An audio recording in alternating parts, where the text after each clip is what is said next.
Addiction શબ્દ જ્યારે પણ આપણા આસપાસ સાંભળવામાં આવે ત્યારે આપણે એવું માની લઈએ છીએ કે આ કોઈ ડ્રગ્સ કે એલ્કોહોલ કે સિગરેટ સ્મોકિંગની વાત છે. પણ આ સિવાય પણ આપણા અત્યારના સમાજની અંદર અનેક પ્રકારના એડિક્શન્સ છે. એસ્પેશિયલી બાળકોની અંદર આપણે એડિક્શન્સ વધતા અત્યારે જોઈ રહ્યા છીએ. સાથે સાથે એવા અનેક બાળકો છે કે જેને પહેલાં આપણે માત્ર એવું માની લેતા હતા કે અરે બોલતા મોડું શીખ્યો છે, અરે છોકરો દોડ્યા બહુ કરે છે, તોફાની બહુ છે, અરે એટલો ઘાંઘો થાય છે ને કે આપણે ખબર નહીં એની કેવી રીતે મેનેજ કરવો.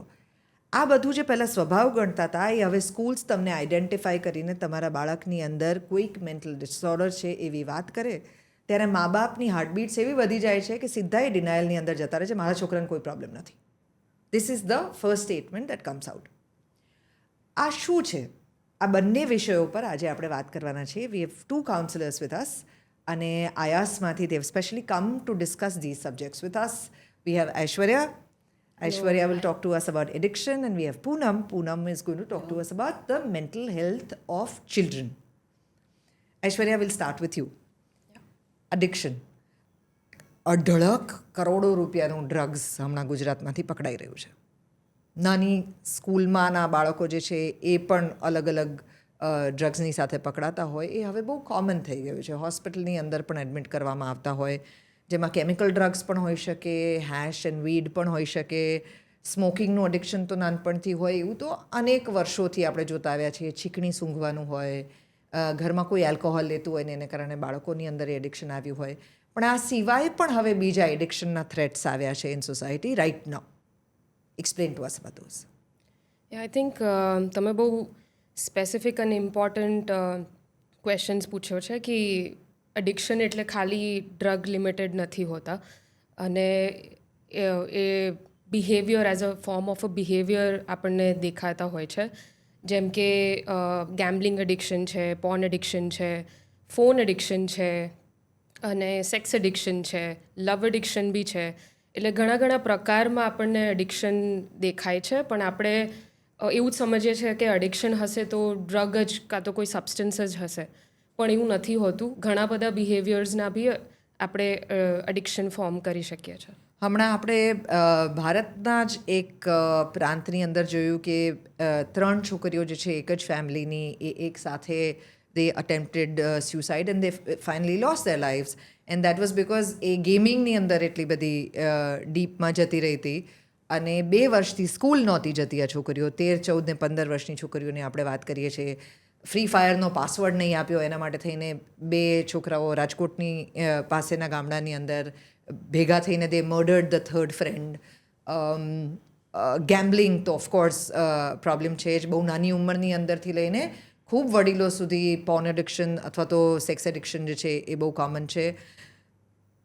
કોઈ વ્યક્તિ માટે એટલા ઓબ્સેસિવ થઈ જવું પ્રેમની અંદર, વન સાઇડેડ લવ હોય કે 2 સાઇડેડ હોય, પછી જો સંજોગો સાથ ન આપતા હોય તો કોઈ એક વ્યક્તિ એટલી ઓબ્સેસિવ થઈ જાય કે સામેવાળી વ્યક્તિને મારવા સુધી પહોંચી જાય અથવા તો પોતાની જાતને સેલ્ફ હાર્મ કરવા સુધી પહોંચી જાય.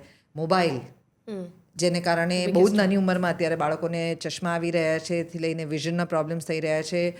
ફોકસ નથી રહેતું, ભણતરમાં ધ્યાન નથી, ફેમિલીમાં ધ્યાન નથી, સોશિયલી કનેક્ટ નથી થઈ શકતા. નાના નાના બાળકોને મા બાપ પોતે ફ્રી થઈ જવા માટે થઈને સીધો મોબાઈલ પકડાવી દેતા હોય છે અને એમાંથી ધીરે ધીરે આ એડિક્શન્સ ડેવલપ થતા હોય છે.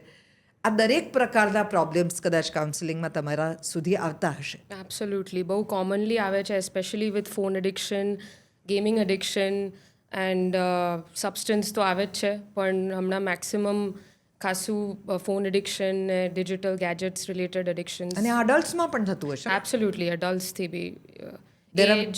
Age is not a factor. It can. There are marriages that break because of phone addictions. Yeah. There are families that fail as an institution because of gambling problems. Absolutely. તો એવા કોઈ examples જે તમે અમારી સાથે share કરી શકો?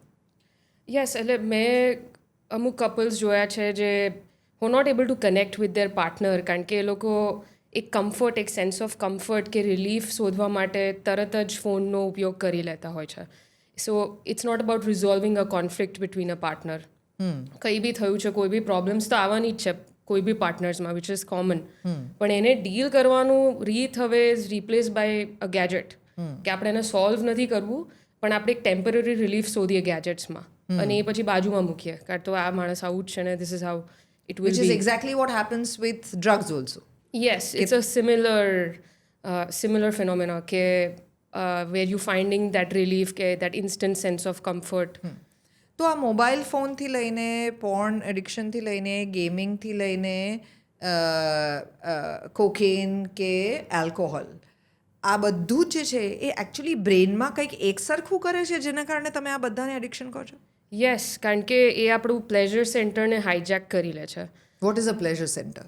So it's what when we feel good, when we have that sense of pleasure, અમુક ન્યુરોટ્રાન્સમીટર્સ બ્રેન કેમિકલ્સ હોય છે જેમ કે ડોપામીન તો એ રિલીઝ થઈ જતું હોય છે અને ઓવરલી સ્ટિમ્યુલેટ થઈ જાય છે બ્રેન બિકોઝ એક્સેસ અમાઉન્ટમાં એ રિલીઝ થતું હોય છે.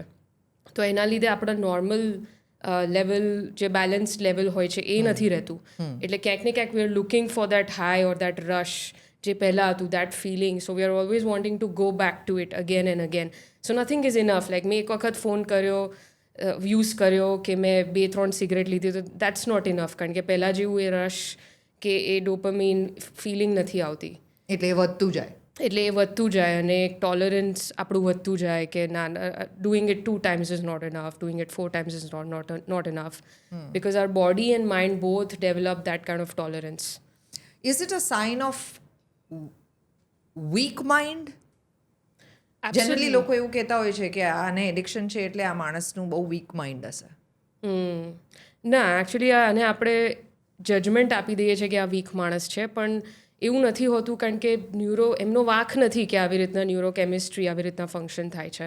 So it's not their personal fault as such but mechanism જ બ્રેનનું એવું છે કે એ ઓવર સ્ટિમ્યુલેટ થઈ જાય છે બ્રેન. તમે વારે ઘડી એને પ્લેઝર રિલેટેડ એક્ટિવિટીઝ કરો છો તે રીતના એ વાયરિંગ ચેન્જ થઈ જાય છે બ્રેનનું but not necessary personal fault એ છે હ્યુમન બિંગનો. તો ધારો કે આવું જે વ્યક્તિ સાથે કોન્સ્ટન્ટલી થતું હોય એ વ્યક્તિ એમાંથી બહાર નીકળવા માટે ના પાડે. Yes I see that very commonly. એને પછી પર્સનલ ફોલ્ટ ગણતા હોય છે. Denial is part of this disease. It's very common કે they think કે ના કોઈ હેલ્પની જરૂર નથી, આઈ એમ ફાઇન ધીસ વે અને અમારા કંટ્રોલમાં છે. હા મારા કંટ્રોલમાં છે અને હું બધું કરું છું. આઈ એમ હું ડુઈંગ માય છોડી દઈ જોબ. શકું છું.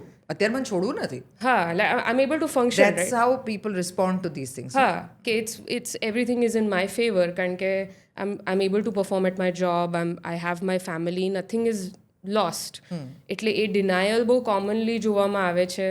એટલે I wouldn't pinpoint and say that it's a fault, but it's just that lack of insight that we as counselors that we want to develop. કે ઠીક છે ડિનાયલ છે તો આપણે કઈ રીતના એમને હેલ્પ કરીએ to realise that how it can be a serious issue.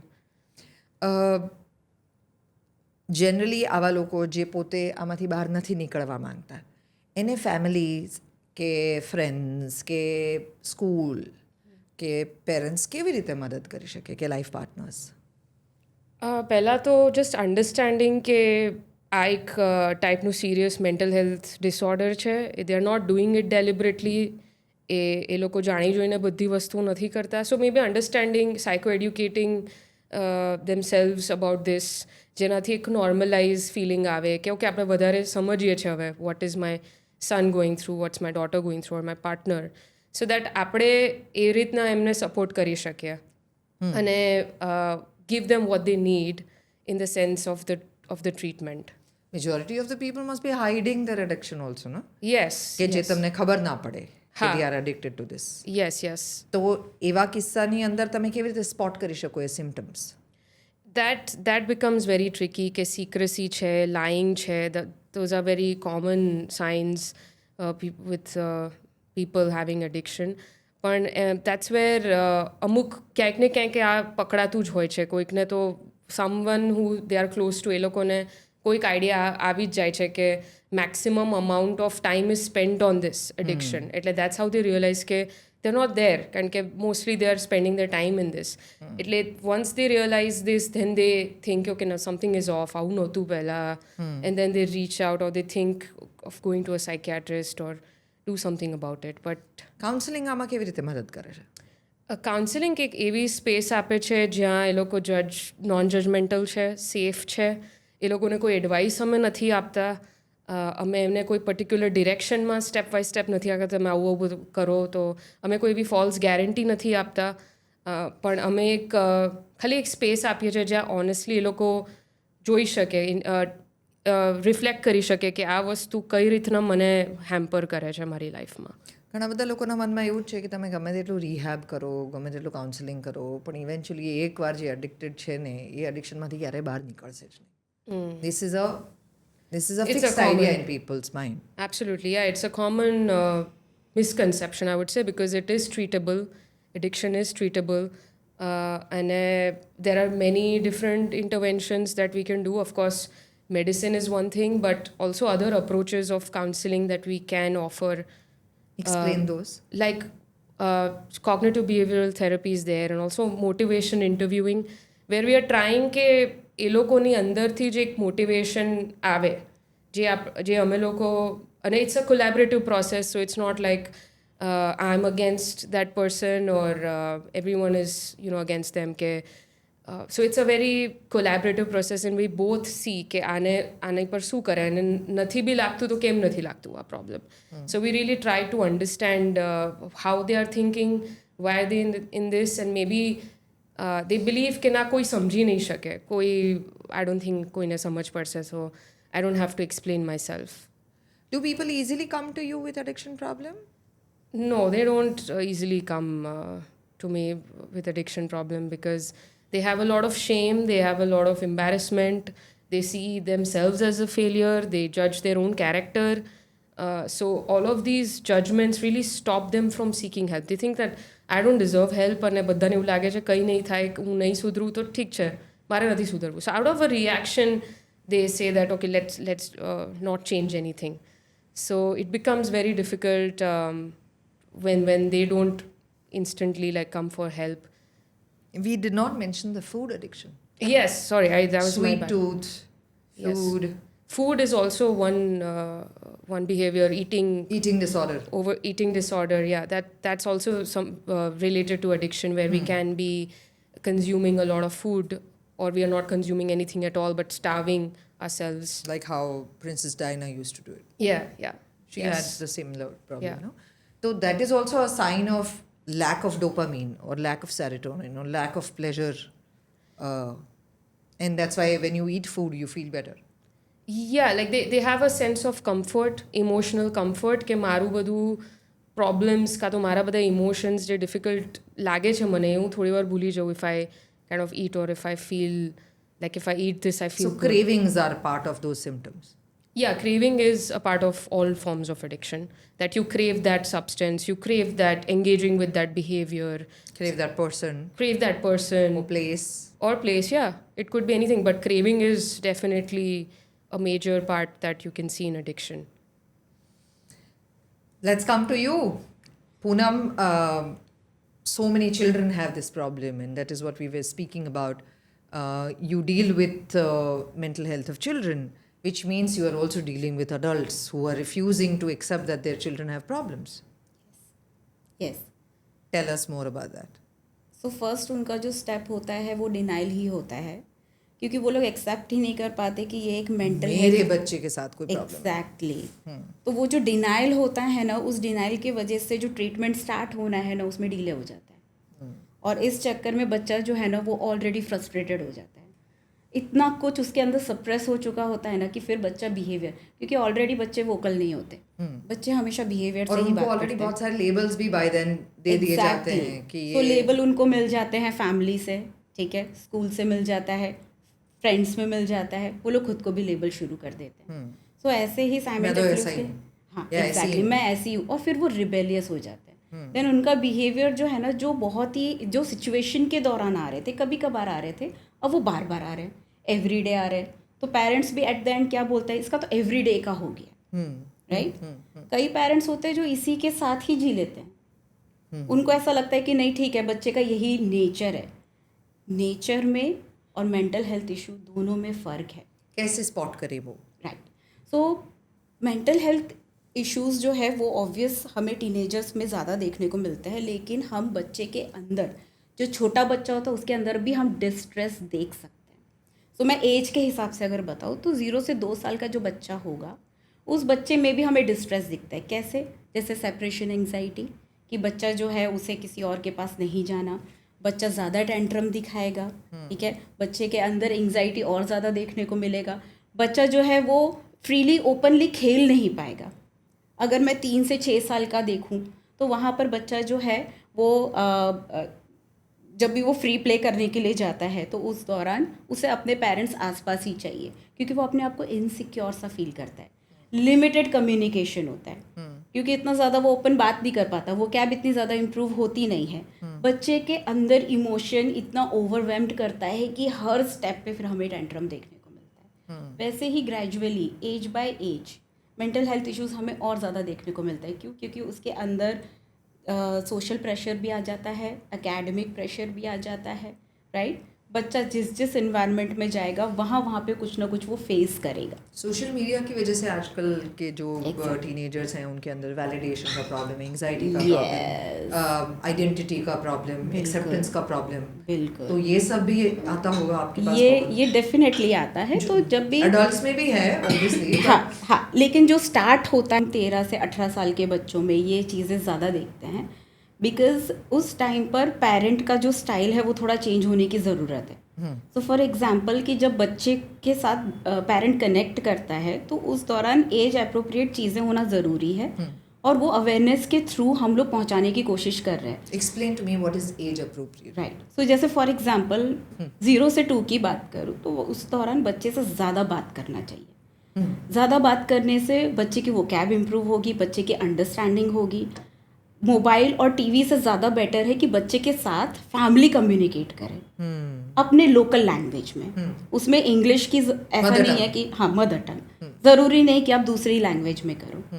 फिर जैसे ही बच्चा बड़ा होता है 3 से 6 साल की उम्र में, बच्चे को हम एक्सप्रेस करने के लिए हेल्प करते हैं। तो बच्चा जो है वो जेस्चर के रूप में ना बोले, पॉइंट करके ना बोले, बल्कि वो वर्बली बोले, आधा अधूरा बोले पर बोले। तो यहाँ पर हम उसे इमोशनली एक्सप्रेस करना भी सिखाते हैं। अगर गुस्सा आ रहा है तो पहले लेबलिंग करो, लेबल करके बात करो। तो इससे क्या होता है कि बच्चे का एग्जैक्ट वो पहले इमोशन बोलता है एंड देन फिर उसके बाद आगे बात करता है, तो पेरेंट के लिए बहुत ईजी हो जाता है कनेक्ट करना कि क्या हो रहा है, राइट। वैसे ही जैसे बच्चा जो है बड़ा होने लगता है, उस दौरान पेरेंट्स को सुनना और सुनाना दोनों चीज़ें होनी चाहिए। यानी गाइडेंस के साथ साथ आप सुनो भी। पर 13 से 18 साल की जो एज है उसमें हमें सुनना बहुत ज़रूरी है। क्यों? क्योंकि अगर हम प्रेजेंट रहेंगे, बिना बच्चे को इंटरप्ट किए, गाइड किए सुनेंगे, तो हमें पता चलेगा कि एग्जैक्टली बच्चे के साथ चल क्या रहा है, उसके सराउंडिंग में, उसके दिमाग में। तो यहाँ डिफरेंट तरीके से हम इन्वॉल्वमेंट पेरेंट को सिखाने की कोशिश करते हैं। तो जैसे कि एक हो गया पैरेलल इन्वॉल्वमेंट। पैरेलल मतलब यानी कि साथ में ही दोनों काम कर रहे हैं, वो अपना काम कर रहे हैं, पेरेंट अपना काम कर रहे हैं। फिर उसके बाद आता है एक दोनों इन्वॉल्व हो रहे हैं, तो यानी कि एक ही एक्टिविटी में मिल के काम कर रहे हैं, ठीक है।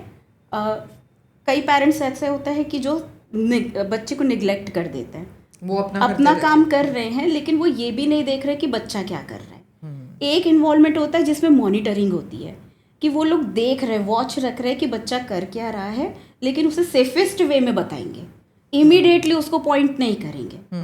और एक होता है कि जिसमें बच्चा जो है पेरेंट जो है वो कंट्रोल करता है। सो कंट्रोलिंग, इमीडिएटली कंट्रोलिंग हो जाती है, जिसके वजह से बच्चा जो है ना अपने आप को हाइड करना शुरू कर देता है। सो यहाँ पे जो हमने डिफरेंट इन्वॉल्वमेंट जो समझा, उसको हम सही तरीके से यूज़ कर सकते हैं। अब जैसे मैंने यहाँ पे कंट्रोल की बात की, इमीडिएटली नेगेटिव में चला गया, लेकिन ऐसा नहीं है।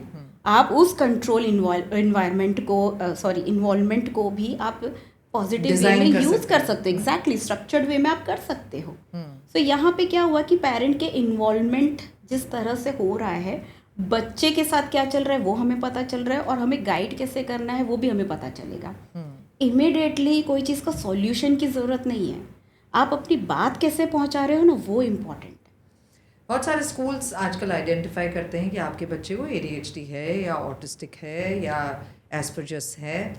और क्या ये सडनली हो रहा है? ये ट्रेंड है? लोग इसके बारे में, this is what socially people are talking about, कि हमारे टाइम में तो ऐसा कुछ नहीं था। राइट, अब सडनली बच्चों को ये हो रहा है। एकदम से हो रहा है। सो एक्चुअली पहले स्कूल्स में साइकोलॉजिस्ट नहीं थे। पहले एज अ स्कूल काउंसलर अगर आप देखोगे तो उनकी मिनिमम जो क्वालिफिकेशन है दैट इज MA साइकोलॉजी। उसके अंदर ये सारे डिसऑर्डर्स पड़े होते हैं, सारे सिम्टम्स पड़े होते हैं। बस उसी तरीके से जब भी बच्चे को ये सारे सिम्टम्स आइडेंटिफाई होते हैं तो पहले स्कूल काउंसलर ये देखता है और फिर वो पेरेंट को गाइड करता है कि आप एक बार साइकोलॉजिकल असेसमेंट करवा लो, जिसमें हम लोग साइंटिफिकली प्रूव्ड टेस्ट का यूज़ करते हैं और वो सिम्टमोलॉजी टेस्ट होता है जिसमें हम लोग चेक करते हैं और उसमें सीवियर, माइल्ड, मॉडरेट ये हमें पता लगता है। Give me example of such symptoms.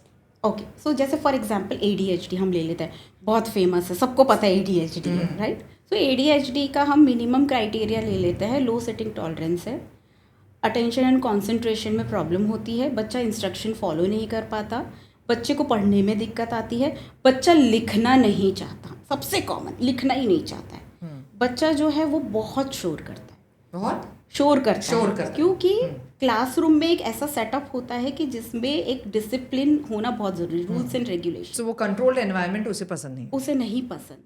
अब यहाँ पर जब भी एक मतलब एक काउंसलर देखेगा तो वो ये सारे सिम्टम्स देखेगा और अगर बच्चे के ऊपर वर्क करने के बाद भी अगर ये प्रॉब्लम लगातार चल रही है तब यहाँ पर ज़रूरत होती है एक साइकोलॉजिकल असेसमेंट की ताकि पता चल सके ये बच्चा उस क्राइटेरिया में फिट हो रहा है या नहीं। अब जब भी हमारे पास बच्चा आता है तो हम हमारा क्लिनिकल जजमेंट भी देते हैं। अगर सिम्टम्स मैच हुआ है फिर भी हम लोग ये नहीं कहेंगे कि ADHD है, हम उसके पीछे के रीजंस फाइंड आउट करेंगे। सो फॉर एग्जांपल कि मेरे पास जो केसेस आते हैं, एक बच्चा आया बोला कि ये तो ADHD है। मैंने कहा कि ओके, आप मुझे बताइए, सिम्टम्स जानना चाहती हूँ मैं। हम जब भी टेस्ट करते हैं तो हम घर का भी देखते हैं और स्कूल का भी देखते हैं। उस बेसिस पे हमें पता चलता है कि अगर दोनों तरफ बिहेवियर सेम आ रहा है इट मीन्स कि हाँ हम कह सकते हैं कि ADHD क्राइटेरिया में आ रहा है। बट एक जगह पे सिम्टम्स सारे मैच हो रहे हैं और एक में नहीं हो रहे हैं, so it means this is environmental issue, right. तो यहाँ पर हम लोग उस इन्वायरमेंटल इशू को फाइंड आउट करते हैं और वहाँ पे काम करते हैं। आप जब बच्चे को इस तरह से स्पॉट कर सकते हैं तब बहुत बार ऐसा भी होता होगा ना कि because of the child you get to know कि एक्चुअली पेरेंट्स में भी ये है। एग्जैक्टली। सो जनरली जब हम बच्चे पे काम करते हैं तो हमें इसीलिए देखना होता है बच्चे से जुड़े हुए कौन कौन लोग हैं। सो बच्चा हो गया, पेरेंट्स हो गए, स्कूल हो गया, मेनली तो यही होते हैं, राइट। सो जब हम लोग देखते हैं कि भाई घर में कुछ प्रॉब्लम्स आ रही है तो हम पहले पेरेंट्स का और चाइल्ड का रिलेशनशिप फाइंड आउट करने की कोशिश करते हैं। भाई ऐसी क्या चीज़ है, कितना बात हो रहा है, बच्चा खुल के बात कर रहा है कि नहीं, बच्चे के घर में इन्वायरमेंट कैसा है, राइट। बच्चा स्कूल में एकदम नॉर्मल है, बच्चे को स्कूल में कोई कंप्लेन नहीं आ रही है, लेकिन घर में जो है बच्चा बिल्कुल सुनता नहीं है, ज़िद्दी है। तो वहाँ पे हम लोग पेरेंटल स्टाइल देखने की कोशिश करते हैं कि पेरेंट जो है बच्चे के साथ जो कम्युनिकेट कर रहे हैं वो किस वे में है, बहुत ज़्यादा डोमिनेट कर रहे हैं, बहुत कंट्रोलिंग हो रहा है या बहुत लीनियन हो रहा है, राइट, कि बच्चा सीरियस ही नहीं ले रहा है। तो ये सारी चीज़ें फाइंड आउट करके हमें पता चलता है कि हाँ हमें पेरेंटिंग स्टाइल में कितना काम करना है। देयर कुड बी चिल्ड्रन की जिनको जो आंख मिला के बात नहीं करते, जिसके दोस्त नहीं बनते, जो बहुत शर्माते हैं बहुत बड़े हो जाएं तो भी, या फिर इतने ज़्यादा दोस्त बनाते हैं कि उनको खुद को ही एक पे अटेंशन नहीं रहता, कोई एक रिलेशनशिप पूरा बिल्ड नहीं कर पाते, they are just spread all over. कोई एक चीज़ कर रहा है तो बार बार वही चीज़ कर रहा है, जैसे कोई व्हील घुमा रहा है साइकिल का तो वही करता रहता है, एक गाना गा रहा है तो वही गा रहा है, इस टेबल के आसपास घूम रहा है तो घूमता ही रहता है। These are also signs, no, that some children have these kind of बिल्कुल। सो जो स्टार्टिंग में आपने मुझे कुछ सिम्टम्स बताए वो सब पर्सनैलिटी के कुछ पार्ट है कि जिसको हम लोग इंट्रोवर्ट पर्सनैलिटी बोल देते हैं, एक्सट्रोवर्ट पर्सनैलिटी बोल देते हैं, ठीक है। आपने जो लास्ट के सिम्टम्स बताए वो पूरे ऑटिज्म के सिम्टम्स थे, जिसमें रिपीटेटिव बिहेवियर है, एक ही चीज़ में इंगेज है, आई कांटेक्ट नहीं कर रहा है, राइट। सो ये सारी चीज़ें जो है वो बहुत अर्ली टाइम में हम देख सकते हैं। यानी हम लोग आराम से 0 से 2 साल की उम्र में भी हम ऑटिज्म के सिम्टम्स स्पॉट कर सकते हैं। लेकिन पर्सनैलिटी जो एक चीज़ है ना जिसमें बच्चा जो शाय है, ठीक है, क्योंकि फैमिली के थ्रू भी कुछ चीज़ें आती है। अब जैसे मेरे पास कुछ बच्चे आते हैं जिनका स्पीच अभी तक से डेवलप नहीं हुआ है, तो मुझे पहले देखना पड़ेगा भाई उसके बॉडी के सारे सेंसेस काम कर रहे हैं कि नहीं, एंड देन फिर उसके नेक्स्ट मैं जाऊँगी घर का इन्वायरमेंट कि घर में बात कितनी हो रही है, तो बात ही नहीं हो रही है। माँ है जो जॉब से आई एंड देन फिर वो अपना जो भी हाउस होल्ड वर्क है कंप्लीट किया, बच्चे के साथ जो भी थोड़ा टाइम स्पेंड किया, पर बात ही नहीं हो रही है। तो जब बात ही नहीं होगी तो नए बच्चा लफ्ज़ कहाँ से सीखेगा बच्चा? तो इमीडिएटली हम उनको ये नहीं बोल सकते कि बच्चे का स्पीच डीले है, बच्चे के माइलस्टोन में प्रॉब्लम है। तो जब भी हम लोग क्लिनिकली एनालिसिस करने जाते हैं तो हम ये सारे फैक्टर्स देखते हैं, हम इमीडिएटली डायग्नोज नहीं कर देते। और उसमें भी अगर हम 0 से 6 साल की उम्र का देखें तो हम 0 से 6 साल की उम्र में एक डायग्नोज देते भी नहीं है। हम लोग सिम्टम्स बेसिस पे काम करते हैं और जो जो चीज़ें लैकिंग हो रही है हम उसके साथ वर्क करते हैं। थेरेपी के थ्रू हम ऐसा इन्वायरमेंट क्रिएट करते हैं जिसमें ब्रेन को स्टिमुलेशन मिलता है और इस वजह से बच्चे के जो जो चीज़ें लैक जा रहे हैं ना वो चीज़ें जो है वो कवर अप होने शुरू हो जाती है। अब यहाँ पे फैमिली का एक बहुत इम्पॉर्टेंट रोल है जो कि बहुत मुश्किल से मिलता है। जनरली जब हम पेरेंट्स से बात करते हैं तो वो पेरेंट्स पहले तो घबराए हुए आते हैं कि मैम हमारा बच्चा ऐसा ऐसा हो रहा है, रिश्तेदार ऐसा बोलते हैं, स्कूल से ऐसा सुनने में आ रहा है। मैंने कई जगहों मैं पर सोसाइटी में क्या मुंह दिखाऊंगी, मैं क्या या मुंह दिखाऊंगा? दिखाऊंगी, मैं मेरे बच्चे को बाहर नहीं ले जा पा रही हूँ क्योंकि ये ऐसा बर्ताव करता है।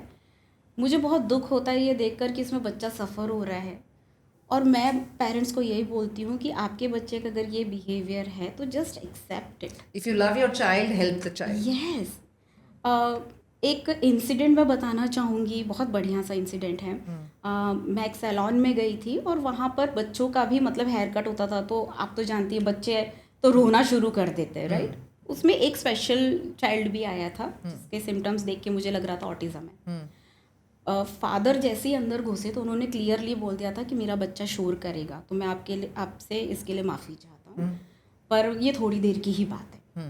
और बच्चे को बिठा दिया कंफर्टेबली और जैसे ही उसका बाल काटना शुरू हुआ उसका बच्चे का चिल्लाना भी शुरू हुआ। बट फादर बहुत काम थे, उन्होंने अपने बच्चे को एक वार्मनेस दे रहे थे, उसको है ना बाकी लोगों को भी सॉरी सॉरी कह रहे थे। एंड जब तक उसका हेयर कट नहीं हो गया तब तक वो बेयर कर रहे थे, लेकिन वो विद सपोर्ट। हाँ, बच्चे का हेयर कट हो गया और फिर वो वहाँ से चले गए। सो वहाँ मैंने देखा कि वो पेरेंट्स ने एक्सेप्ट किया हुआ और इस वजह से उनका जो जितने भी M they will also help the rest of the society to deal with हम the child. सब लोग भी वैसे ही नॉर्मल थे, हम लोगों को वो वियर्ड नहीं लग रहा था क्योंकि हम देख पा रहे थे कि पेरेंट्स परेशान नहीं है। तो जनरली पेरेंट्स ही रिफ्लेक्ट कर देते हैं वही कि फ्रस्ट्रेटेड अपना डिस्कम्फर्ट, हाँ, अपने एक्सपेक्टेशन, मेरा बच्चा ऐसा है। तो वो जब तक एक्सेप्टेंस नहीं आएगा आपके बच्चे में ग्रोथ भी नहीं आएगा। કોઈ પણ મા બાપને એવું ન ગમે કે એના બાળક સાથે કંઈ પણ એવું હોય કે જે એના બાળકના ફ્યુચરને પરેશાન કરી શકે અથવા તો એમની પોતાના સોશિયલ સ્ટેટસને કે પોતાના ઇમોશનલ સ્ટેટસને ડિસ્ટર્બ કરી શકે. જ્યારે અડલ્ટ્સ પોતે જ સ્વીકારવા તૈયાર નથી હોતા કે એ પોતે જ કેટલી બધી તકલીફોમાંથી પસાર થઈ રહ્યા છે, તો બાળકની તકલીફ તો કેવી રીતે એક્સેપ્ટ કરવાના? બંને જગ્યાએ સેમ જ રૂલ લાગુ પડે છે. જો તમે ખરેખર તમારા બાળક માટે પ્રોટેક્ટિવ હો, તમે કેર કરતા હો તમારા બાળકની, તમે જો એનું સારું ઈચ્છતા હો તો જેટલું જલ્દી બને એટલું જલ્દી એને મદદ કરો. સાયકોલોજીકલ પ્રોબ્લેમ્સ એ કોઈ ચીટિંગ અથવા તો કોઈ અંધશ્રદ્ધા નથી. આની પાછળ છેલ્લા કેટલાય વર્ષોનું વિજ્ઞાન કામ કરે છે અને એ તમારા બાળકને કે તમને એક હેલ્ધી સ્ટેટ ઓફ માઇન્ડમાં આવવા માટે મદદ કરી શકે છે. શારીરિક હેલ્થ અને માનસિક હેલ્થ આ બંને હેન્ડ ટુ હેન્ડ સાથે ને સાથે જ ચાલે છે. આ બેમાંથી કંઈ પણ એક નબળું પડે તો બીજાની ઉપર એની ભયંકર અસર પડે છે. એક વ્યક્તિ નબળી પડે કુટુંબની અંદર તો આખા કુટુંબની અંદર એની અસર પડે છે ને સમાજમાં કેટલાક લોકો નબળા પડે તો આખા સમાજની ઉપર એની અસર પડે છે. અને એટલા માટે જ આ ચર્ચા આપણે આપણા મેન્ટલ હેલ્થ એડિશનની અંદર કરી રહ્યા છીએ. We have to thank these two beautiful women who helped us have this wonderful conversation. Thank you so much. You are contributing so beautifully in the society with your knowledge. Thank you so much. Thank you for having us and listening. Thank you.